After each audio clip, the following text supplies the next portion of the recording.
আসসালামু আলাইকুম। আজকে আমি রান্না করব লাউ দিয়ে মুরগির মাংস। মুরগিটা কেটে নিচ্ছি। আমি সোনিয়া আক্তার।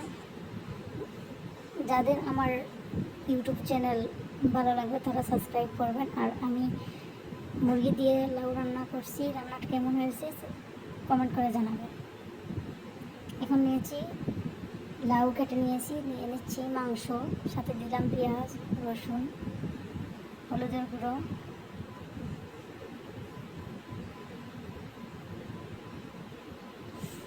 দিয়ে দিচ্ছি হলুদের গুঁড়ো, দিয়ে দিচ্ছি মরিচের গুঁড়ো, বাকর গুঁড়ো, পাঁচফোড়নটা দিচ্ছি, কিন্তু আমার ভিডিওটা ওই সময় আমি স্টপ রেখেছিলাম, খেয়াল ছিল না।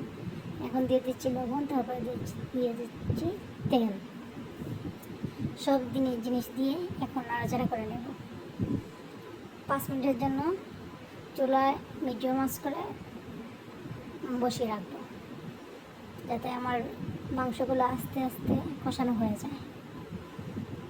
তরকারির স্বাদটা বেড়ে যায় যদি মাংস বা মাছটা কষানোর ক্ষেত্রে, তাহলে ওর স্বাদ অটোমেটিকলি চলে আসে, পেঁয়াজের গন্ধটা চলে যায়।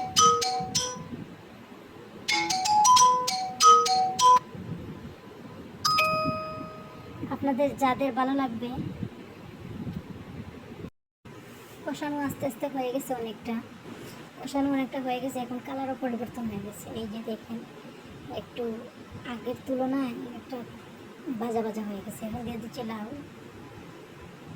লাউটা দেওয়ার পরে আরও 5-7 মিনিট আমি আগুনটা একটু বাড়িয়ে তারপরে একটু পানি দেবো না লাউয়ের মধ্যে। লাউয়ের পানিতে কিন্তু লাউ হয়, জানি না আপনারা জানেন নাকি, কিন্তু আমি জানি লাউয়ের পানিতে লাউ রান্না হয়। এই যে দেখেন আমার লাউয়ের কালারটা। পরে রেখে দেবো 5-7 মিনিটের জন্য। কতক্ষণ পর নাড়াচাড়া করে রাখবো, যাতে নিচ দিয়ে পুড়ে না যায়।